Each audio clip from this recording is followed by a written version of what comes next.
Hello मेरे प्यारे बच्चों, आप सभी कैसे हैं? चलिए, क्या सबका समाचार ठीक ठाक है? सभी लोग अच्छे से पढ़ाई कर रहे हैं। आज हम लोग वेक्टर अलजेब्रा 12th मैथ का चैप्टर है वेक्टर अलजेब्रा, एनसीईआरटी का चैप्टर है 10.1 का वीडियो नंबर 3 वीडियो नंबर 3 का फॉर्मेशन करने वाले हैं, जिसमें आपको हम पढ़ाएंगे टाइप्स ऑफ वेक्टर, सदिश के प्रकार। तो देखिए, सदिश को मुख्य रूप से 11 भागों में बांटा गया है। देखिए सदिश वेक्टर को, पहला है समान सदिश लाइक वेक्टर, दूसरा है असमान सदिश अनलाइक वेक्टर, तीसरा है बराबर सदिश इक्वल वेक्टर, महत्वपूर्ण है वीवीआई है, विपरीत या ऋणात्मक सदिश अपोजिट या निगेटिव वेक्टर, समतलीय सदिश कोप्लेनर वेक्टर, सह आदिम सदिश कोइनिशियल वेक्टर। ये महत्वपूर्ण पॉइंट है, वीवीआई किया गया है सह आदिम सदिश कोइनिशियल वेक्टर। 7 नंबर है शून्य सदिश जीरो वेक्टर। 8 नंबर है इकाई सदिश यूनिट वेक्टर। ये सब वीवीआई है, जो वीवीआई किया गया है वेरी वेरी इंपोर्टेंट है। 9 नंबर है अक्षीय सदिश एक्सियल वेक्टर्स, वीवीआई है। 10 नंबर है स्थिति सदिश। 10 नंबर है स्थिति सदिश। 11 नंबर है रेखीय सदिश। रेखीय सदिश लाइन वेक्टर। 12 नंबर है स्वतंत्र सदिश।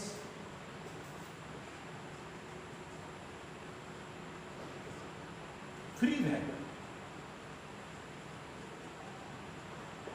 यानी आपको इतना वेक्टर हम पढ़ाएंगे, इस टॉपिक में आपको इतना हम वेक्टर डिस्कस करने वाले हैं। तो चले बने रहिए, और यहाँ से आपको 10 से 16 नंबर तक क्वेश्चन आएंगे। बड़ा इजी मैथ है, तो 1 बाई 1 सारे वेक्टर को हम डिफाइन कर देते हैं। तो बड़ा सिंपल है। देखिए इसको क्या कहते हैं, समान सदिश। दिशा समान होना चाहिए, परिमाण बराबर भी हो सकता है और भिन्न भिन्न भी हो सकता है। केवल दिशा समान होनी चाहिए तो वह सदिश क्या कहलाते हैं, समान सदिश। तो लिख सकते हैं 2 या 2 से अधिक वैसे सदिश जिनकी दिशा समान होती है। सिंपल डेफिनेशन है। जैसे एक वेक्टर या ए हो गया, दूसरा वेक्टर या बी हो गया, तो दोनों आपस में क्या है, समान है, क्योंकि दोनों का दिशा क्या है, समान है। परिमाण अलग अलग है, ये रेखा छोटा, ये रेखा बड़ा है। रेखा की लंबाई परिमाण को बतलाता है। तो वेक्टर ए का परिमाण कम है और वेक्टर बी का परिमाण अधिक है, क्योंकि इसकी रेखा की लंबाई अधिक है। दिशा समान है, इसलिए क्या होगा, बोलिए, समान सदिश होगा। या ऐसे भी कर सकते हैं, यह वेक्टर ए है, यह वेक्टर बी है। दोनों को ध्यान से देखिए, दोनों की लाइन बराबर है, लाइन की रेखा की लंबाई बराबर है, परिमाण बराबर है, और दिशा देखिए सेम है। ये दोनों भी क्या हो जाएंगे, बोलिए, लाइन वेक्टर हो जाएंगे। केवल दिशा समान हो गया तो समझिए कि लाइन वेक्टर है। तो कैसे डिफाइन करेंगे, 2 या 2 से अधिक वैसे सदिश जिनकी दिशा समान होती है क्या कहलाते हैं, समान सदिश कहलाते हैं। एग्जाम्पल में इन दोनों को दिखा दीजिए। एरो समान दिशा में है, यानी ए और बी की दिशा समान है, ए और बी की दिशा समान है। यहाँ परिमाण अलग अलग है, क्योंकि रेखा की लंबाई भिन्न भिन्न है।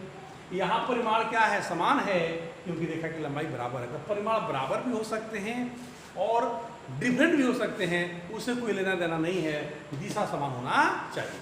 ये होता है समान सदिश।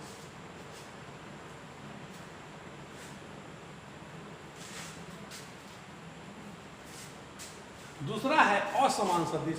दिशा भिन्न भिन्न हो, 2 या 2 से अधिक वैसे सदिश, 2 या 2 से अधिक वैसे सदिश जिनकी दिशा भिन्न भिन्न होती है। जैसे एक वेक्टर या ए ले लीजिए, दूसरा वेक्टर या बी ले लीजिए, दोनों की दिशा क्या है, अलग अलग है। ये दोनों आपस में क्या हो जाएंगे, बोलिए, अनलाइक वेक्टर हो जाएंगे। ये अनलाइन वेक्टर के एग्जाम्पल हो गए। ये दोनों अनलाइन वेक्टर हैं। और भी बना सकते हैं ऐसे भी, या सी ले लीजिए, या तीनों अनलाइन वेक्टर हैं क्योंकि इसकी दिशा इधर, इसका दिशा इधर, इसका दिशा इधर। तो vector A, vector B, vector C क्या होंगे? Online vector.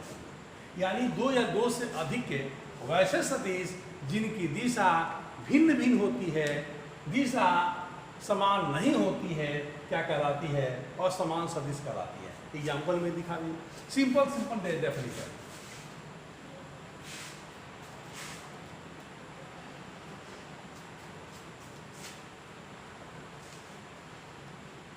ये महत्वपूर्ण पॉइंट है, ये 3 नंबर महत्वपूर्ण पॉइंट है, इसको हम क्लियर करेंगे।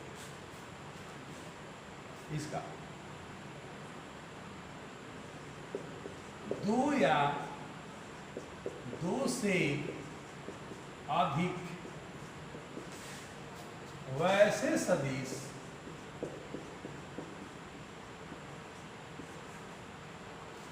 दो या दो से अधिक वैसे सदिश जिनकी परिमाण बराबर तथा दिशा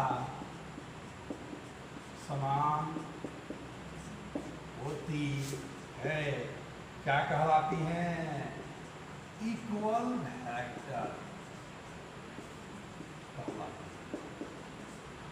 ये महत्वपूर्ण पॉइंट है। यहाँ पर परिमाण बराबर होगा और दिशा क्या होगा? समान होगा। जैसे एग्जाम्पल से समझिए, एक वेक्टर यह ए है और दूसरा वेक्टर यह बी।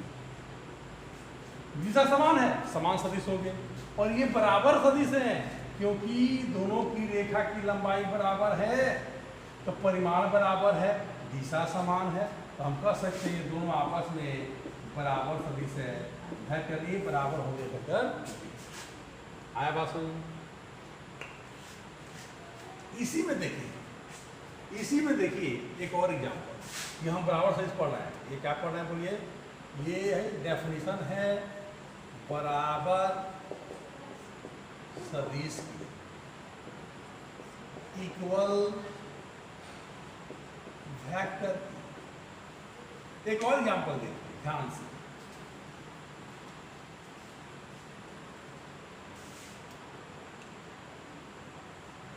यह ए है, यह बी है, यह सी है, यह डी। यह वेक्टर क्या होगा?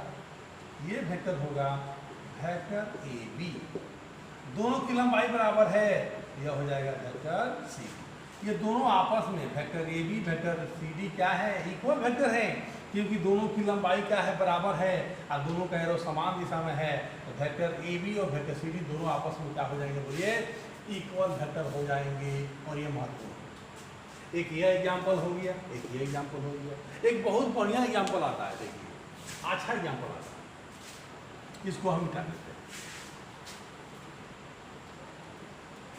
यहां बनाते हैं इसी का एग्जाम्पल।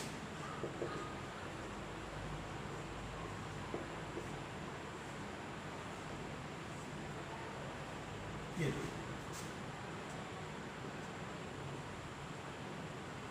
या वेक्टर ए है, वेक्टर बी है, वेक्टर सी है, वेक्टर डी है। इसमें कौन कौन इक्वल वेक्टर है? ध्यान से देखिए। आमने सामने की भुजा बराबर है, लंबाई बराबर है, ये दोनों सदिश का परिमाण बराबर होगा। एरो का देखिए, एरो इधर है, एरो इधर है, एरो समान दिशा में है, तो दोनों का परिमाण बराबर, दोनों का दिशा बराबर। तो हम कहेंगे वेक्टर ए बराबर है वेक्टर सी। ये दोनों आपस में क्या है? इक्वल वेक्टर है। यहाँ देखिए, इधर है, ये भुजा इस भुजा के बराबर है, यह वेक्टर डी है, यह वेक्टर बी है। यहाँ पर आ जाएंगे वेक्टर बी बराबर वेक्टर डी। ये दोनों वेक्टर आपस में क्या होंगे? इक्वल वेक्टर होंगे। ये इसके बराबर होगा, ये इसके बराबर होगा। लेकिन अगर दिशा हम बदल दें, इस तरह का डायग्राम बना दें, एक इधर एक इधर, एक इधर एक इधर, वेक्टर ए है, वेक्टर बी है, वेक्टर सी है, वेक्टर डी है। तो वेक्टर ए सी के बराबर नहीं होगा, vector A is not equal to vector C, क्योंकि परिमाण तो बराबर है, एक इसकी दिशा इधर है, इसकी दिशा इधर है, दोनों की दिशा अलग अलग है, इसीलिए बराबर नहीं हो सकते, क्योंकि वेक्टर को डिफाइन करने के लिए परिमाण के साथ साथ दिशा की भी आवश्यकता होती है, इसलिए वो बराबर नहीं होंगे। दूसरा देखिए, इन दोनों को देखिए, रेखा की लंबाई बराबर है, इसकी दिशा इधर, इसकी दिशा इधर, एरो बताएगा दिशा, तो यहाँ पर हम कह सकते हैं vector B not equal to vector D, ये इसके बराबर नहीं है, ये इसके बराबर नहीं। लेकिन यहाँ पर देखिए ए सी के बराबर है, लंबाई बराबर, एरो देखिए दोनों का सेम हो गया, वेक्टर ए बराबर है वेक्टर सी के, और यहाँ देखिए बी इधर, पर लंबाई बराबर, परिमाण बराबर हो जाएंगे, बी और डी क्या होंगे, बराबर सहित हो जाएंगे। ये दोनों ये दोनों आपस में इक्वल वेक्टर है, ये दोनों आपस में इक्वल वेक्टर है, लेकिन ये इक्वल वेक्टर नहीं है, तो ध्यान देने वाली बात नोट कीजिए। इसका एग्जाम्पल हो गया। अब हम यहाँ पर आएंगे, ये भी आई है, चलिए 1 बाई 1 सब देखते हैं, नोट करते चलिए, इसको मिटा दें, इसको चेंज करते हैं, विपरीत या क्रियात्मक सदिश अंग्रेजी में करते हैं, अपोजिट या निगेटिव है।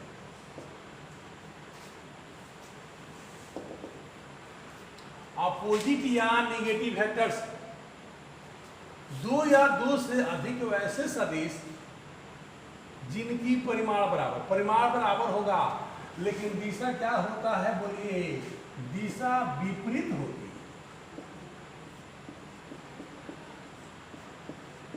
दिशा विपरीत होती है, इक्वल वेक्टर्स कहलाते हैं।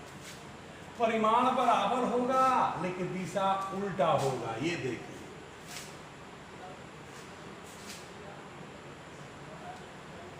इसका एग्जाम्पल,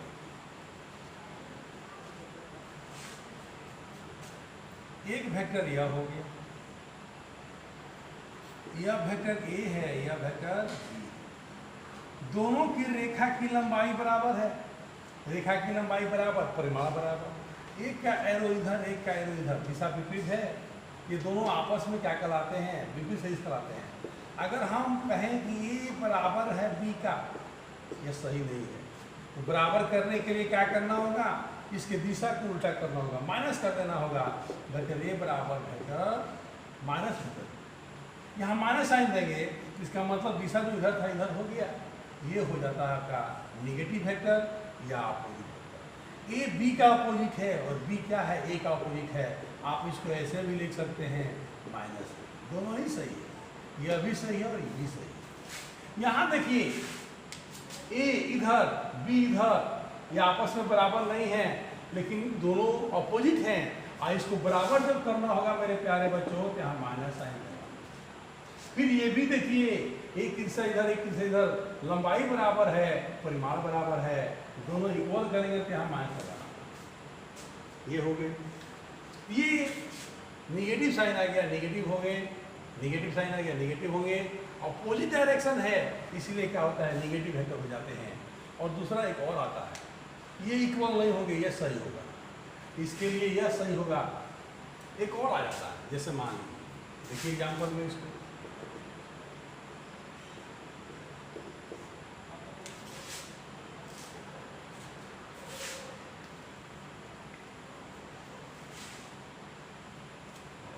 चार नंबर है,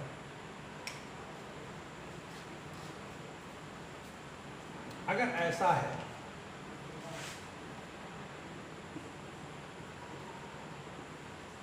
यह ए है, यह बी, ये होगा वेक्टर ए। अगर हम इसको बी ए कर दें, यह ए से बी की तरफ है और ये बी से ए की तरफ है, यहाँ पर माइनस लगा, ये निगेटिव वेक्टर हो गया। इसका प्रारंभिक बिंदु ए पर है, अंतिम बिंदु बी पर है, ए से बी है, और इसका प्रारंभिक बिंदु बी पर है, अंतिम बिंदु ए पर है, एक दूसरे को उल्टा है, इक्वल करना होगा, यहाँ माइनस लगाना होगा, या इसको ले लीजिए vector B A is equal to minus vector A, ऐसा भी कर सकते हैं, ये होता है निगेटिव वेक्टर। फिर कोई पद, सी डी है इक्वल होगा माइनस बी सी करना होगा मेरे प्यारे बच्चों। अगर सी डी है और डी सी कर दें आयरो ऐसे दें तो दोनों सेम हो जाएगा, क्योंकि यहाँ पर भी इनिशियल पॉइंट सी पर, यहाँ पर इनिशियल पॉइंट सी पर, ये सी से डी है, ये सी से डी, ये इक्वल होगा। लेकिन यहाँ पर देखिए सी से डी या डी से सी, यहाँ माइनस लगेगा, यहाँ माइनस लगेगा लेकिन यहाँ माइनस नहीं लगेगा। सोचने वाली बात है, इसकी आवश्यकता पड़ेगी।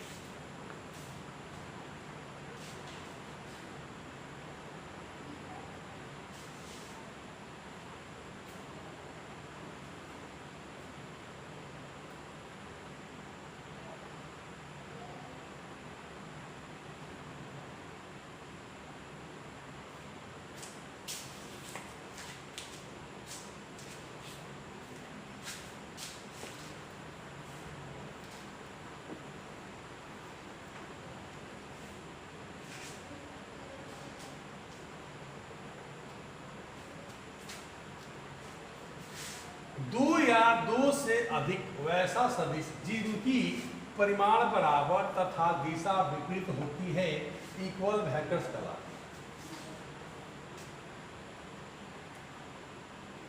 हैं। यह हो जाएगा निगेटिव वेक्टर, निगेटिव वेक्टर या अपोजिट वेक्टर।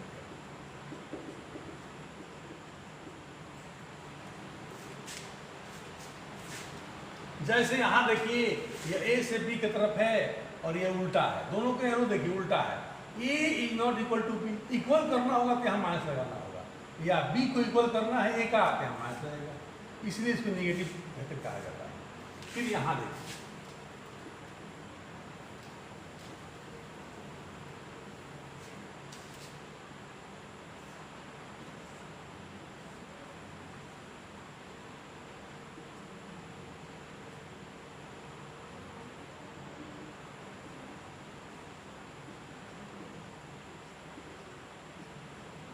ये देखिए ए और सी को ध्यान से देखिए, आमने सामने की रेखा की लंबाई बराबर, परिमाण बराबर, एक एरो इधर एक एरो इधर, दोनों आपस में क्या होंगे, अपोजिट वेक्टर होंगे। यानी यहाँ कह सकते हैं हम लोग vector A is equals to minus vector C. Same उसी तरह यहाँ देखिए रेखा की लंबाई बराबर, आमने सामने की भुजा, यह क्या है, समांतर चतुर्भुज है, आमने सामने की भुजा की लंबाई बराबर होती है। देखिए एरो ध्यान से देखिए उल्टा है, यहाँ लिख सकते हैं वेक्टर पी बराबर माइनस, इसको आप ऐसे भी लिख सकते हैं, माइनस यहाँ लगा सकते हैं, ऐसे भी लिख सकते हैं वेक्टर सी बराबर माइनस वेक्टर, और यहाँ देखिए वेक्टर बी बराबर माइनस वेक्टर डी और बी बराबर माइनस वेक्टर, दोनों ही हो सकता है। ये होता है नेगेटिव वेक्टर। सबसे बढ़िया बात है यहाँ एक और बात हो जाता है, ये उतारिए, एक और बात यहाँ आ जाता है ऐसा, डायरेक्ट आपको कहा जाए ए बी बराबर, अगर हम बी ए कर दें, बी से ए की तरफ कर दें, ए बी और ए बी ए दोनों इक्वल बराबर होंगे, ए से बी की तरफ ए से बी की तरफ, यहाँ कोई दिक्कत नहीं, ये आपको इक्वल वेक्टर होगा। लेकिन अगर यह ए बी है, हम बी ए कर दें, एरो यहाँ से दें, ए से बी या बी से ए, ये उल्टा हो गया, या ए से बी जा रहा है बी से जा रहा है, हम माइनस लगाना होगा। या अगर हम बी ए ले लें और यहाँ ए बी कर दें तो फिर यहाँ माइनस लगाना, या ए बी से ए की तरफ है या ए से बी की तरफ, यहाँ माइनस लग जाएगा, ए से बी की तरफ है बी से की तरफ है माइनस लग जाएगा। और यहाँ देखिए ए से बी की तरफ है बी से की तरफ है, बी ए से बी या ए से बी दोनों सेम हैं, ये निगेटिव वेक्टर नहीं है, ये इक्वल वेक्टर हैं, ये बराबर सदिश हैं, लेकिन दोनों आपस में क्या हैं, निगेटिव वेक्टर हैं, अपोजिट वेक्टर हैं, तो दोनों को ध्यान से देखना पड़ेगा। ये महत्वपूर्ण पड़ जाता है मेरे प्यारे बच्चों, नोट कीजिए। अब आता है 5 नंबर समतलीय सदिश। तो चलिए कैसे खत्म करेंगे उसको यहाँ देखते हैं।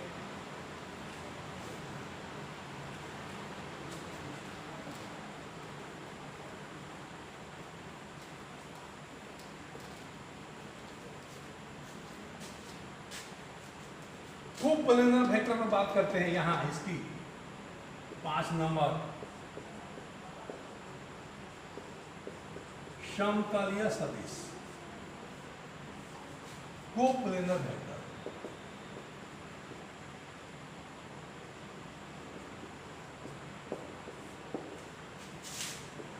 दो या दो से अधिक वैसा सदिश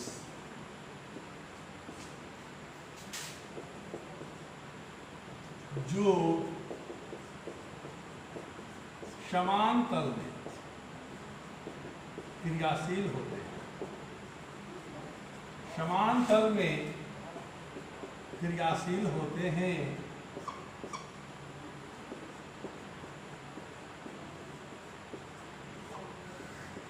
समतलीय सदिश कहलाते। तल प्लेन, ये देखिए, यह एक्स है, यह वाई है, यह एक्स वाई प्लेन हो जाएगा, यह हो जाएगा एक्स डैश वाई, यह एक्स एक्सिस है, एक्स डैश है, यह वाई डैश। यह प्लेन क्या होगा? यह होता है एक्स वाई प्लेन। यह कौन होता है? X dash Y plane. यह कौन होगा? X dash Y dash plane. और ये हो जाएगा एक्स वाई डैश प्लेन। अगर दो या दो से अधिक सदिश इस पर क्रियाशील हो तो हम उसको कहते हैं समतलीय सदिश, या इस पर क्रियाशील हो वो भी समतलीय कहलाएगा। दिशा कुछ भी हो, परिमाण कुछ भी हो, उससे मतलब नहीं। जैसे देखिए, हम ये x ले लिए, ये y ले लिए, यहाँ पर दिखा एक वेक्टर ए, यहाँ गया वेक्टर बी, यहाँ गया वेक्टर सी। ये सारे वेक्टर एक प्लेन में क्रियाशील हैं, एक्स वाई के प्लेन में क्रियाशील हैं। ये देखिए, यह एक्स एक्सिस है, वाई एक्सिस है, ये तीनों आपस में क्या कहलाते हैं? तो प्लेनर वेक्टर कहलाते हैं। लेकिन एक वेक्टर यहाँ हो, एक वेक्टर यहाँ हो, दोनों का प्लेन अलग हो गया, ये आपस में प्लेन नहीं कहलाएंगे। एक वेक्टर यहाँ लें, एक वेक्टर यहाँ लें, या वेक्टर ए होगा या वेक्टर बी होगा, ये दोनों आपस में कोप्लेनर नहीं होंगे, एक तल में नहीं है, अलग अलग प्लेन है, एक तल में नहीं है मेरे प्यारे बच्चों। यहां देखिए, एक प्लेन में हो गया, एक तल में हो गया, या एक्स वाई प्लेन है, या एक्स वाई डैश प्लेन है, या एक्स डैश वाई डैश, अलग अलग प्लेन में, ये सब क्या है? एक प्लेन में है, तो सब क्या हो जाएंगे? समतलीय सदिश हो जाएंगे। ये महत्वपूर्ण पॉइंट है, इस पर क्वेश्चन आपको मिलेंगे, नोट करते चलिए। यहां देखिए, सआदिम सदिश, कोई इनिशियल पॉइंट जिसका प्रारंभिक बिंदु क्या होता है? एक जगह होता है। लिख सकते हैं, दो या दो से अधिक वैसे सदिश जिनका प्रारंभिक बिंदु या टेल एक ही जगह होता है, एक बिंदु पर, एक बिंदु पर स्थित होता है, क्या कहलाता है? सह आदिम सदिश, को इनिशियल वेक्टर्स कहलाते हैं। ये देखिए, एक पॉइंट हो गया, एक वेक्टर यहाँ हो गया वेक्टर ए, एक वेक्टर यहाँ हो गया वेक्टर बी, एक वेक्टर यहाँ हो गया वेक्टर सी। सबका इनिशियल पॉइंट क्या है? एक बिंदु पर है। इसीलिए हम कह सकते हैं वेक्टर ए, वेक्टर बी तथा वेक्टर सी क्या होंगे? बोलिए, सह आदिम सदिश।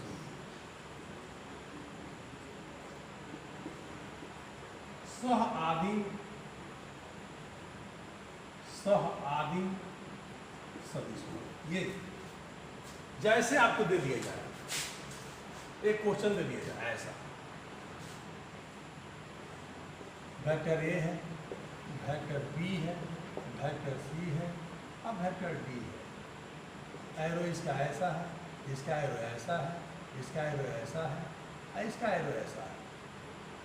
अब कहा जाए कि बताइए इसमें कौन कोइनिशियल वेक्टर है।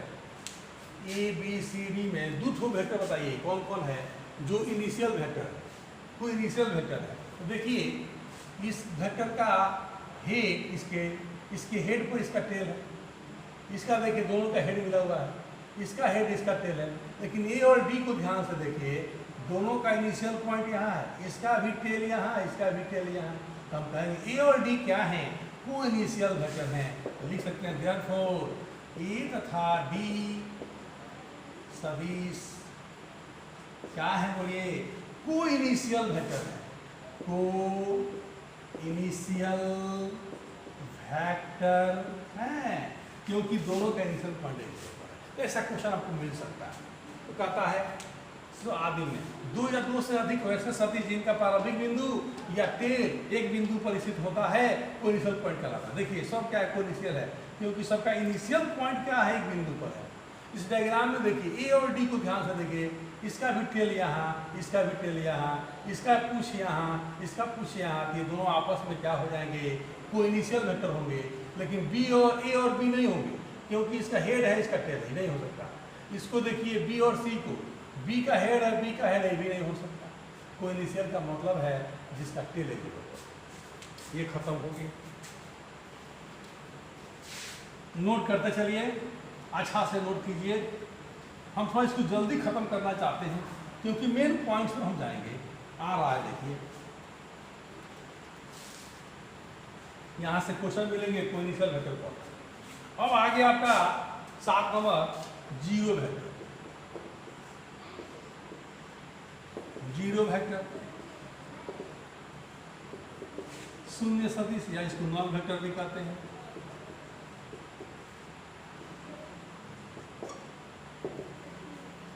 शून्य सदिश में क्या होता है, इसका प्रारंभिक बिंदु अंतिम बिंदु एक ही पॉइंट पर केंद्रित होते हैं, इसका परिमाण जीरो होता है। तो लिख सकते हैं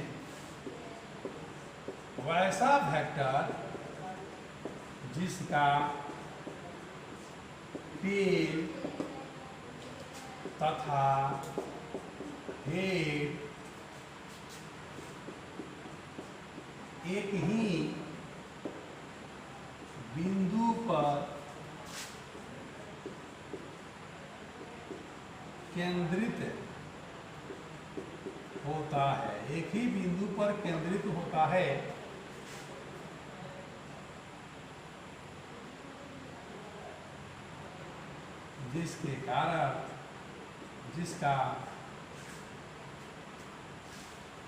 जिसके कारण परिमाण शून्य हो जाता है, शून्य हो जाता है। क्या कहलाता है, जीरो वेक्टर कहलाता है। ये जीरो हो जाएगा, ये हो गया देखिए पॉइंट। इसे जीरो वेक्टर द्वारा सूचित किया जाता है। ये होता है जीरो वेक्टर। अब इसका प्रॉपर्टी आता है, कभी कभी पूछ देता है, ध्यान दीजिए। जीरो वेक्टर कहाँ मिलेंगे, vector A plus minus vector ए, तो जब सॉल्व करेंगे तो जीरो मिलेगा। वेक्टर को उसका अपोजिट वेक्टर को जब जोड़ देते हैं तो क्या मिलता है, जीरो वेक्टर। वेक्टर में अगर जीरो वेक्टर को जोड़ा जाए, इसके वेक्टर में कोई अंतर नहीं पड़ेगा। अगर किसी वेक्टर में जीरो वेक्टर को घटा दिया जाए, कोई अंतर नहीं पड़ेगा। जीरो वेक्टर में अगर हम वेक्टर में जीरो वेक्टर भाग देंगे तो इनफाइनाइट आ जाएंगे। जीरो वेक्टर में हम अगर ए से भाग दें तो जीरो आ जाएंगे। ये प्रॉपर्टीज में कभी कभी आता है कि कौन इसमें सही है, आप टिक आउट कर सकते हैं। जीरो वेक्टर किसी में जोड़ दे घटा दे कोई अंतर नहीं पड़ता, लेकिन मल्टीप्लाई करोगे तो क्या मिलेगा, वेक्टर ए में मल्टीप्लाई करो वेक्टर जीरो से तो जीरो वेक्टर मिलेंगे। आप वेक्टर ए में डॉट करो वेक्टर जीरो से जीरो मिलेगा। ये देखिए, यह क्रॉस प्रोडक्ट है, ये डॉट प्रोडक्ट है, बाद में मिलेगा। इसके बाद वेक्टर मिलता है, इसके बाद स्केलर मिलता है, तो दोनों में अंतर पड़ जाता है, बाद में मिलेगा या देखेंगे इसको। ये रहा जीरो वेक्टर। अब आ जाता है इकाई सदिश, जो बहुत महत्वपूर्ण है। यहाँ इकाई सदिश पर आते हैं, जो बहुत महत्वपूर्ण है, इसको देख लेते हैं। नोट कीजिए, इकाई सदिश यूनिट वेक्टर क्या होते हैं, आइए हम बात करते हैं। इसको मिटा दें। वैसा वेक्टर जिसका टेल तथा हेड एक ही बिंदु पर केंद्रित होता है, जिसके कारण परिमाण शून्य हो जाता है, जीरो वेक्टर कहलाता है। इसे वेक्टर जीरो द्वारा सूचित किया जाता है। ये देखिए वेक्टर जीरो प्रॉपर्टीज हो गया A plus minus A zero, A plus zero vector vector A minus vector zero vector A को जीरो वेक्टर भाग देंगे इनफाइनाइट, जीरो को ए से भाग देंगे जीरो, लेकिन क्रॉस करेंगे तो जीरो वेक्टर आएगा, डॉट करेंगे तो क्या आएगा बोलिए जीरो आ जाएगा। चलिए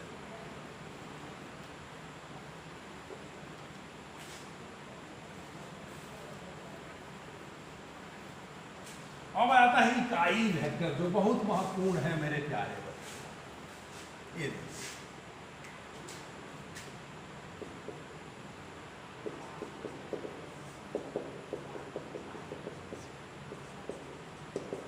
यूनिट वेक्टर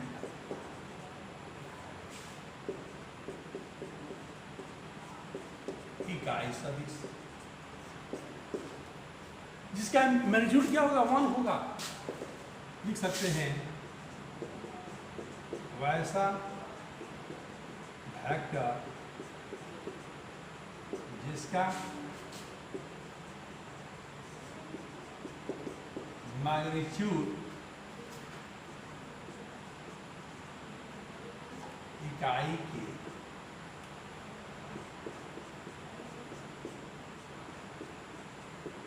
बराबर होता है।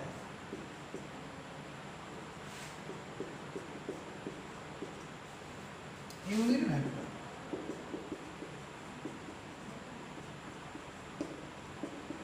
कहलाता है। इसे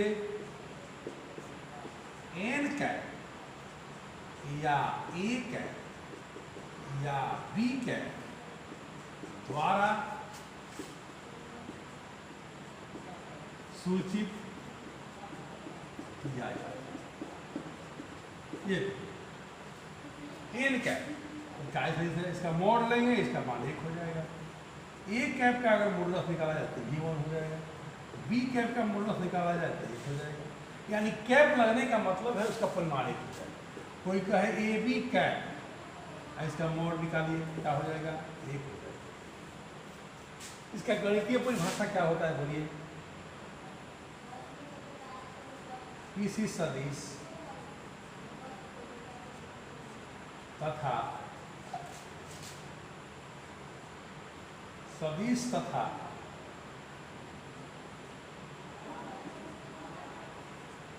सदिश का परिमाण,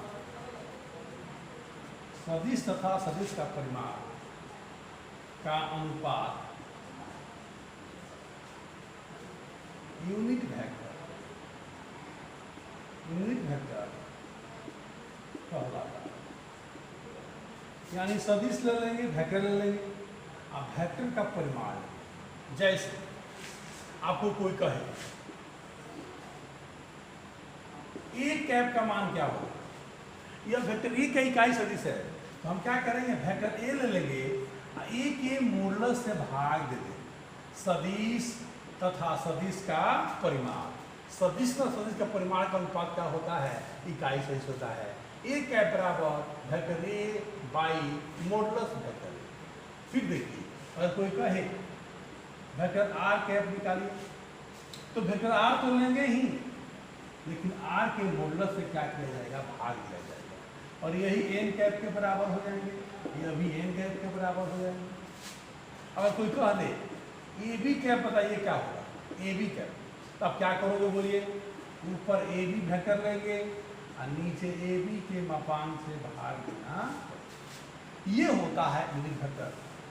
इस पर सवाल बनते हैं, जैसे इस पर क्वेश्चन कैसे बन जाएगा, इसको उतारेंगे, ये एग्जाम्पल में आ जाएगा, ये एग्जाम्पल हो जाएगा, ये एग्जाम्पल हो जाएगा, ये एग्जाम्पल हो जाएगा, ये एग्जाम्पल है। देखिए क्वेश्चन इस पर,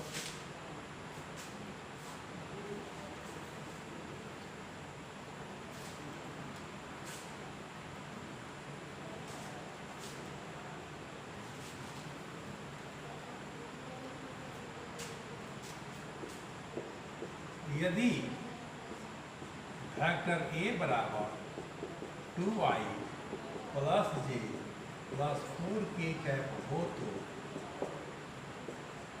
ए कैप का मान याद करें।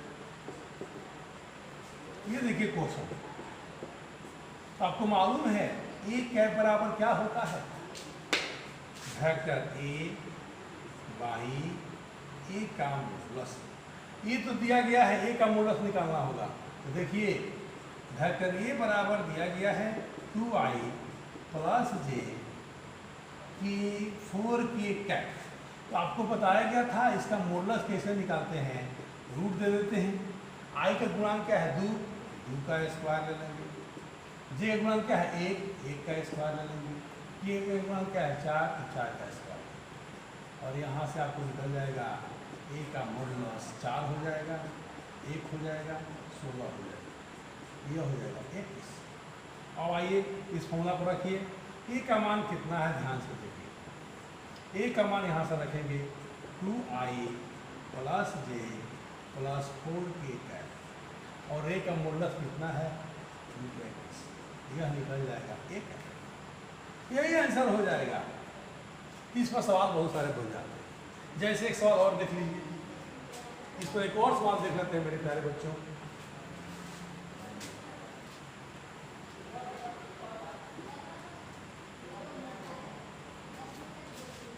अगर वेक्टर ए का मान हम चेंज करते हैं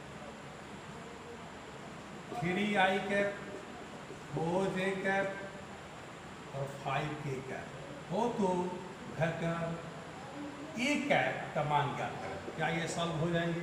सब कर लीजिएगा। अब हम आते हैं एक्सियल वेक्टर पर।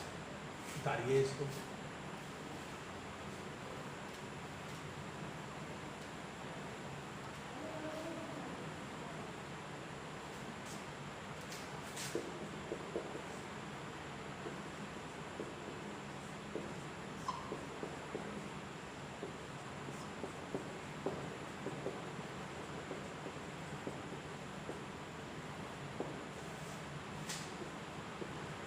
वैसा इकाई सदिश जो जिसके द्वारा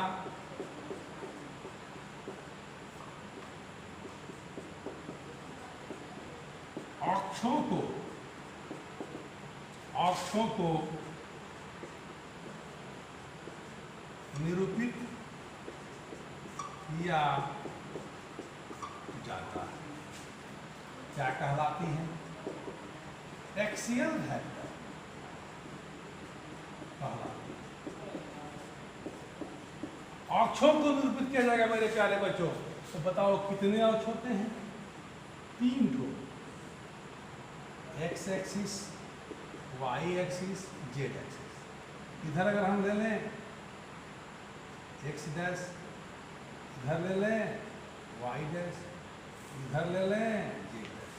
तो कहता है एक्स अक्ष को आई कैप द्वारा, इकाई सही से एक्स अक्ष को आई कैप द्वारा दर्शाते हैं और एक्स डैश को माइनस आई कैप, वाई एक्सिस को जे कैप द्वारा और वाई डैश को माइनस जे कैप द्वारा, जेड एक्सिस को के कैप द्वारा और जेड डैश को माइनस के कैप द्वारा। ये सब इकाई सही होते हैं। आई का मोड माइनस आई का मोड, जे कैप का मोड माइनस जे कैप का मोड, के कैप का मोड माइनस के कैप का मोड, सबका मान 1 होता है। ये सब इकाई सही होता है। तो ध्यान दीजिए, यहाँ पर लिख सकते हैं एक्स अक्ष को आई कैप द्वारा दर्शाया जाता है, एक्स डैश अक्ष को माइनस आई कैप द्वारा दर्शाया जाता है, वाई अक्ष को जी कैप द्वारा दर्शाया जाता है, वाई डैश अक्ष को माइनस जे कैप द्वारा दर्शाया जाता है। फिर यहाँ पर आ सकते हैं, जेड अक्ष को इसके द्वारा के कैप द्वारा दर्शाया जाता है और जेड डैश को माइनस के कैप द्वारा दर्शाया जाता है। ये फिक्स होना चाहिए, बहुत महत्वपूर्ण है मेरे प्यारे बच्चों। ये सब क्या होते हैं, इकाई शेष होते हैं। जैसे एग्जाम्पल में आएगा, इसको नोट करने के बाद एग्जाम्पल में आएगा, पहले इसको बनाएंगे। एग्जाम्पल में देखिए कह देगा यहाँ पर 5 न्यूटन का बल एक्स अक्ष में क्रियाशील हो तो